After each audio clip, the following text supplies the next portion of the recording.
जसरा बाजार स्थित केसरवानी वैश्य धर्मशाला में आयोजित गौ रक्षा अभियान कार्यक्रम में ज्योतिष पीठाधीश्वर जगत गुरु शंकराचार्य स्वामी अविमुक्तेश्वरानंद सरस्वती महाराज ने गौ संरक्षण को लेकर राष्ट्रव्यापी अभियान का आगाज किया। कार्यक्रम में बड़ी संख्या में श्रद्धालु, गौभक्त एवं सनातन धर्मावलंबी उपस्थित रहे। उन्होंने कहा कि गौमाता भारतीय संस्कृति, परंपरा और जीवन मूल्यों की आधारशिला है तथा उनके संरक्षण के लिए समाज को आगे आना चाहिए। कार्यक्रम के दौरान शंकराचार्य ने देश भर की विधानसभाओं में गौधाम स्थापित करने का संकल्प व्यक्त किया। उन्होंने कहा कि इन केंद्रों पर गायों की सेवा, चिकित्सा और संरक्षण की व्यवस्था की जाएगी। साथ ही समाज के लोगों से गौ सेवा और संरक्षण अभियान में सक्रिय सहयोग की अपील की। कार्यक्रम के अंत में संगठन, विस्तार और गौ संरक्षण के लिए जन जागरण पर भी जोर दिया गया। प्रयागराज से संवाददाता अखिलेश यादव की रिपोर्ट। जो कोई मुझ में निवास करना चाहे वो आ जाए। मैं स्वागत करती हूँ कि सारे देवता आकर के गंगा गौ माता में विराजमान हो। ऐसे विराजमान नहीं हो कि पेट फाड़ के उसके अंदर घुस के बैठ गए, उसमें अपना मन लगा दिया। सारे देवता जो हमारे 33 कोटि देवता हैं, सबके प्राण गाय में बसते हैं। जैसे आपके प्राण आपके बच्चों में बसते हैं। अगर आपके बच्चे को कोई मारे तो आपको चोट लगती है कि नहीं? आपके प्राण बच्चे में है। हमने फिल्मों में देखा था बचपन कि जो हीरो होता है वो बहुत लड़ सकता है, जो उसके सामने आता है सबको मारता है, लेकिन तभी जो खलनायक होता है वो उसकी पत्नी को, उसकी माँ को, उसके बच्चे को पकड़ के ले आता है। जैसे ही देखता है और तुरंत वो हीरा हो जाता है। होता है कि नहीं? मरा मरा ऐसा हो जाए, सारा पराक्रम उसका खत्म। क्यों? क्योंकि उसके प्राण उसके शरीर में तब तक बस रहे थे जब तक वो अकेला था। जैसे उसने अपने परिजनों को देखा, उसके प्राण दिखाई दे गए कि हमारे प्राण तो इनमें रहते हैं, तो तुरंत मरा मरा था, तुरंत समझौते के लिए तैयार हो गए। तो जो देवता हैं, उन देवताओं का प्राण हमारी गौ माता में बसता है। तो सब देवताओं ने अपना अपना प्राण गौ माता में स्थापित कर दिया। गौ माता को जोड़ लगे तो हम भी जोड़ सकते हैं, ये उसका तात्पर्य है। बंधुओं, पुराण में कथा आई है कि जब सब देवता गौ माता में जाके अपने प्राण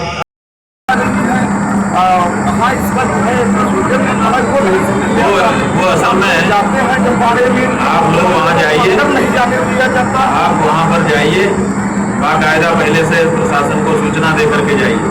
यहाँ सिविल सोसाइटी के 5 लोग 10 लोग एक कमेटी बनाते हैं। हम अपने गौ आश्रय स्थल का निरीक्षण करना चाहते हैं।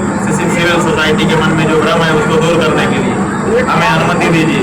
फिर वहाँ जाइए, उसके बाद हर गाय का फोटो लीजिए और गिनती करिए और वहाँ पे लिखवा लीजिए और 15-15 दिन में निरीक्षण करना शुरू करिए। अपने आप ये जो हो रहा है बंद हो जाएगा। आप कभी कभी जाते हो, इसीलिए नहीं हो पाता। नियमित करिए, हो जाएगा।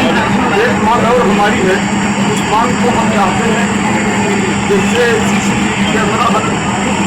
लगे और ये जो है कैमरा लेके हमको अंदर जाने दिया जाए और उत्साहित किस अधिकारी से बात करें। आप लिख के दीजिए, तो वो बात लिख के दीजिए। आप लिख के देंगे तो अधिकारी को अनुमति देनी पड़ेगी। नहीं देगी तो कोर्ट में जाइए। हमने अनुमति मांगी थी, उन्होंने नहीं दी, तो कोर्ट से आदेश होगा। ऐसी बात नहीं है, लेकिन इतना करते नहीं हो आप लोग, केवल बातें करते हो, इसीलिए वो नहीं पाते। सनातन को लेकर के क्या कहेंगे? हमारे यहाँ कुछ बेधर्मी जो हमारे धर्म को नहीं मानते, वो भी गाय को राष्ट्रमाता को चलने का प्रयास है या वो भी चाहते हैं, क्या उनको भी हम अपने साथ शामिल करेंगे? हमने एक परिभाषा कही है, वो परिभाषा सुन लीजिए। और वो परिभाषा हमने कही है केवल पहले से व्यवहार में है। हम कहते हैं भाइयों बहनों, आपका नेता कहता है कि नहीं? जब मंच पे खड़ा होता है किताब, अरे भाइयों बहनों, हम पूछते हैं उस नेता से कि बताओ कोई 2 लोग आपस में भाई बहन किस कारण से होते हैं? तो उसको कहना पड़ेगा कि कोई भी व्यक्ति 2 लोग आपस में भाई या बहन तब होते हैं जब दोनों की एक माँ हो, कॉमन माँ हो। इनकी माँ और हमारी माँ एक होगी तो हम दोनों भाई होंगे, भले हमारा झगड़ा हो लेकिन हम लोग भाई होंगे। इसी तरह से अगर स्त्री है और इनकी माँ और हमारी माँ एक है तो आइए हम दोनों भाई बहन हो जाएंगे, चाहे हमारा प्रेम हो चाहे ना हो। भाई बहन का संबंध ये है, वो माई से आता है। तो जो हमारी माई को अपनी माई कहता है वो हमारा भाई है, और जो ये नहीं कह पाता है वो असली में कसाई है। ये हमारी मान रहे थे उस समय दो देवियां थी जिनको अहंकार हो गया। किसी किसी को कभी कभी अहंकार हो जाता। आजकल आने दिना की हाँ समय समय पर सबको होता है। आजकल उनको हुआ मौसम सबका खत्म हुआ, इनका भी हो जाएगा। कहने का मतलब हमारा ये है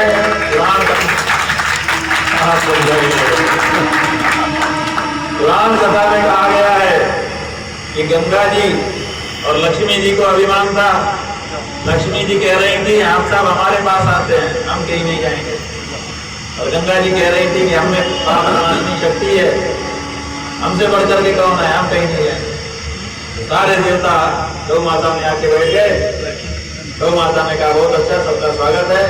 अब हम ये जो हमारा ऑफर था ये बंद कर रहे हैं, अब कोई नहीं आ सकता। जैसे ही गौ माता ने ऑफर बंद किया, कहा कि बस अब जो आ गए सब स्वीकार, अब इसके अलावा हम किसी को स्वीकार नहीं करेंगे। वैसे ही लक्ष्मी का जो लक्ष्मीत्व है, गंगा का जो गंगात्व है, वो नष्ट होने लगा।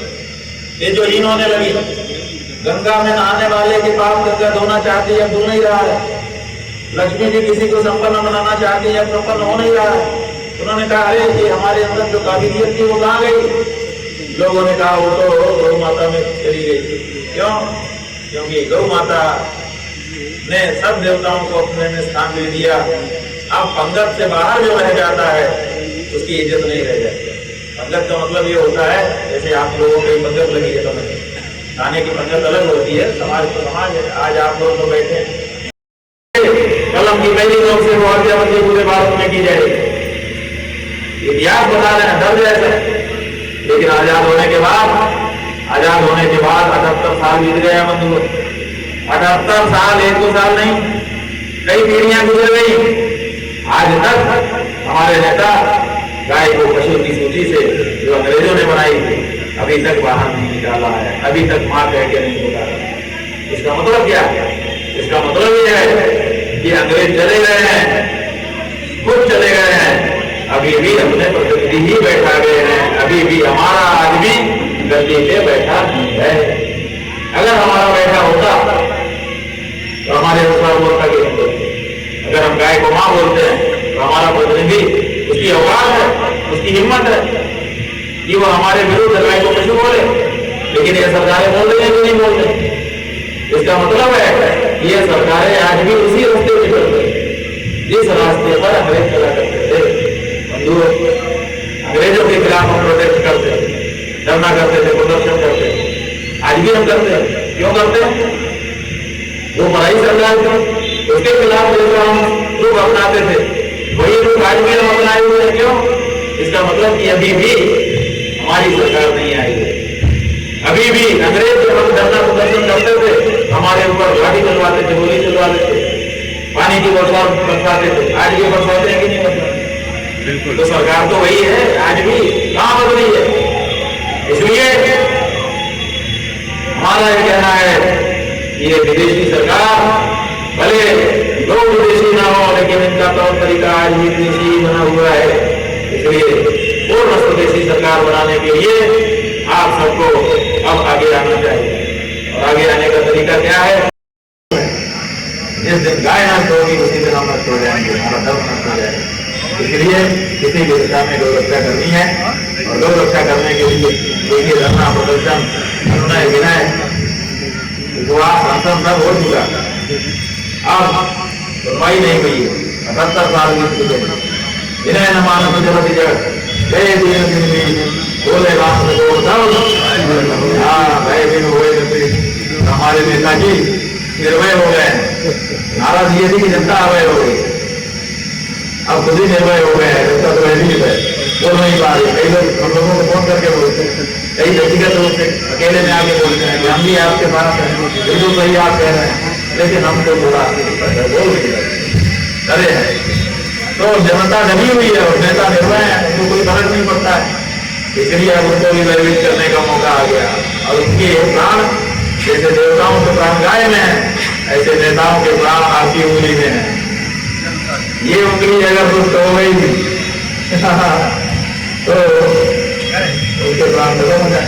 इसलिए सुंदरी को पक्का करो और घोषणा करो भाई अगर हमारा वोट चाहिए पहले पशु सूची से गाय को हटाइए और माता के रूप में दर्ज करके तब हमारे दरवाजे पे आइए। जो पार्टी सरकार में है वो संसद में और विधानसभा में प्रस्ताव पारित करवा करके तब आए, हम विचार करेंगे इसके बारे में। जो पार्टी सत्ता में नहीं है वो अपनी पार्टी में प्रस्ताव पारित करके आए, हम विचार करेंगे उसके बारे में। और अगर ये हम नहीं कर पाए तो फिर हमारे बीच में से ही हम किसी को आपस में खड़ा कर लेंगे कि भैया तुम ही खड़े हो जाओ, क्या करें, अब हम सब तुम्ही को वोट दे के तुम्ही को नेता बना रहे हैं। क्योंकि ऐसा व्यक्ति अब सदन में जाना चाहिए जो वहां जाके कम से कम हमारी बात करे, वहां जाकर के अंग्रेजों की बात न करने लग जाए। ठीक है, बिल्कुल। तो इसलिए आप लोगों को बहुत दृढ़ता से इस बारे में आगे बढ़ना है। आपकी विधानसभा में तो लाखों लोग हैं। सर नहीं बोल रहा, गौ माता को हम पाल रहे थे। अभी ये सरकार आने के बाद 2014 के बाद गाय माता को हमारा छोड़ दिया। वो भी पशुपालक के रूप में गौ माता को हम माता के रूप में पाला करते, घर पे उनका सेवा सत्कार करते थे और उनसे जो आशीर्वाद प्राप्त होता था अभी तक तो होता था। लेकिन अब हम देखते हैं गौ माता रोड पे टहल रही हैं और उसको कहीं न कहीं लोग अपमानित कर रहे हैं। इस पर क्या आप संदेश देंगे आम जनता को? बात यह है कि परंपरागत रूप से गौ माता की सेवा करके उनके द्वारा दिया जाने वाला पंचगव्य राशन करते हुए हम सब उनका आशीर्वाद लेते रहे। लेकिन सरकारों ने आकर के उसमें व्यवधान डाला। आपको हम दूसरा एक उदाहरण दे करके समझाना चाहेंगे कि हमारे घर में ये नियम था कि हम जब सवेरे सो करके उठेंगे तो सबसे पहले घर के अंदर झाड़ू नहीं लगाएंगे, पहले बड़ा सा झाड़ू ले करके घर के बाहर जितना हमारा दरवाजा है उसको साफ कर देंगे और उसके बाद फिर घर के अंदर सफाई करेंगे। लेकिन जब सरकार आ गई, म्यूनिसिपालिटी स्थापित हो गई, उसने कहा कि हमको आप टैक्स भर दीजिए ताकि सड़क की आपके घर के बाहर की सफाई हमारा काम। अब आप देखिए सारे शहर बजा रहे हैं। जब हम साफ करते थे तो हर दरवाजा सवेरे सूर्योदय होते ही साफ हो जाता था, हर दरवाजे के सामने झाड़ू पोछा लग जाता था, रंगोली बन जाती थी। अब जब से म्यूनिसिपालिटी ने ये जिम्मा लिया कि हमको टैक्स दो हम ये करेंगे, तब से हर जगह बज हो रहा है। ठीक उसी तरह से जब तक हम गौ माता की सेवा कर रहे थे इसी तरह हो ही रही थी, कोई दिक्कत नहीं थी। अब सरकारों ने जिम्मा लेना शुरू कर दिया कि हम गौ आश्रय स्थल बनाएंगे, हम ये करेंगे, हम वो करेंगे। और उसके बाद से जो स्थिति खराब हुई है, आज वही हालत, जो कचरे की स्थिति हुई है वही हालत गाय की सड़क पर हो गई है। वो जो कचरा पड़ा है म्यूनिसिपालिटी का, उसी को उठा करके बेचारी रह रही है। अभी हम यात्रा करते हुए आ रहे हैं, लोगों ने गौ आश्रय स्थलों की भी हालात हमसे कहे हैं। एक जगह पर हम गौ आश्रय स्थल कह रहे थे तो एक पत्रकार बोला, महाराज जी ये मत बोलिए। हमने कहा क्यों? बोले ये गौ आश्रय स्थल नहीं है, ये गौ हत्या केंद्र बन गए। बाहर कचरा खाने वाली गाय हो सकता है कि जी जाए, लेकिन इनके आश्रय स्थल में जाने वाली गाय के लिए कोई गारंटी नहीं है कि वो जीवित रहेगी। ऐसी हालत हो गई है, तो बहुत हालत खराब है। आप बिल्कुल सही बता रहे हैं। जैसा कि गंगा जी को गौमूत्र में और लक्ष्मी जी को गोबर में पाया जाता है, और हम देख रहे हैं कि कोई भी धार्मिक कार्य जब किया जाता है उस कार्य के लिए हमें गौमूत्र और गोबर दोनों की आवश्यकता पड़ती है। उसके बावजूद भी हम गौ माता को हमारा छोड़ दिए और गौशाला में छोड़े जाते हैं। इसलिए छोड़े जाते हैं क्योंकि वहाँ पे हत्या हो जाए, और हम लोगों के द्वारा, मीडिया के द्वारा कभी कभी गौशाला में जाकर जब निरीक्षण किया जाता है तो वहाँ पे देखा जाता है असहाय रूप में, बीमारी के रूप में वहाँ गौ माता असहाय पड़ी हुई है और कहीं न कहीं। बिल्कुल सही कह रहे हैं आप। अब तो आपको जाने भी नहीं देते, अब तो कैमरा लेके जाना भी निषिद्ध हो गया है कि डीएम से परमिशन लेके आओ तब आप। मुकदमा भी हो जा रहा है। मुकदमा भी हो रहा है। बात यह है कि ये दशा क्यों हुई? जिस देश में गाय को माता कहा जाता था उस देश में आए गाय इतनी दुर्दशा क्यों भोग रही है? उसके मूल में गाय के प्रति हमारा दृष्टिकोण है। जब तक इस देश में गाय को माता माना जाता था तब तक उसके बारे में बहुत देखभाल थी, परिवार का सदस्य थी, कोई सवाल ही नहीं है उसकी अनदेखी होने का। लेकिन जब से गाय को पशु कहा गया तब से जो नई पीढ़ी के बच्चे हैं अब वो पहले दूसरी कक्षा की पाठ्य पुस्तक में पढ़ लेते हैं काउ इज एन एनिमल, गाय एक पशु है। तो जब ये पढ़ाई पढ़ा दोगे बच्चे को तो वो पशु के रूप में देखेगा, तो पशु के रूप में ही व्यवहार करेगा। इसीलिए हम चाहते हैं कि ये जो पशु कहा जा रहा है गाय को, ये भारतीय संस्कृति के विरुद्ध है। इसीलिए इस शब्द को हटाया जाए और फिर क्षमा के रूप में गाय को दर्ज किया जाए। जिस तरीके से सनातन धर्म का प्रचार बढ़ रहा है, उसी के साथ साथ गौ माता का भी ये प्रचारित किया जाए कि जैसा कि हम उनको हमारा ना छोड़कर उनको कहीं अगर वो टहल रहे हैं तो उनके दरवाजे पे ले आकर के हम ऐसा है कि आवारा जो है, अगर हमारी माँ आवारा है तो माँ का कोई दोष नहीं है। जिसकी माँ आवारा घूमेगी ना इस बाजार में, जसरा बाजार में, बाजार के लोग कहेंगे कि इसका बेटा कितना आवारा है कि माँ को ऐसे घूमने दे रहा है। समझ रहे हैं? तो गाय को आवारा मत कहिए। ये सरकारों ने ये दूसरा अपराध किया है कि बेसहारा, आवारा, ऐसे शब्द गाय के लिए कह रहे हैं। खबरदार कोई हमारी माँ को आवारा और बेसहारा ना कहे।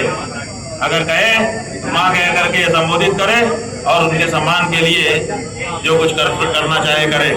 मैं उस गौ माता को मीडिया के माध्यम से आपके द्वारा चाहता हूँ कि हर एक व्यक्ति जो कहीं भी मिल जाए उनको अपने दरवाजे पे। हमने ये बताया है बंधु, आपने हमारे प्रवचन में सुन लिया है कि यहाँ पर एक गोधाम स्थापित होगा, वो मॉडल होगा, आदर्श होगा।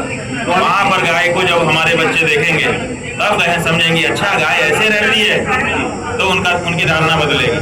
तो हम उस मॉडल के माध्यम से तो 1 रुपया 1 नोट अभियान चलाने वाले हैं, उसके माध्यम से जो गौधाम यहाँ पर हम स्थापित करेंगे उस गौधाम के माध्यम से पूरी धारणा ही बदलेगी और वो बदल गई तो ये सारी समस्या खत्म।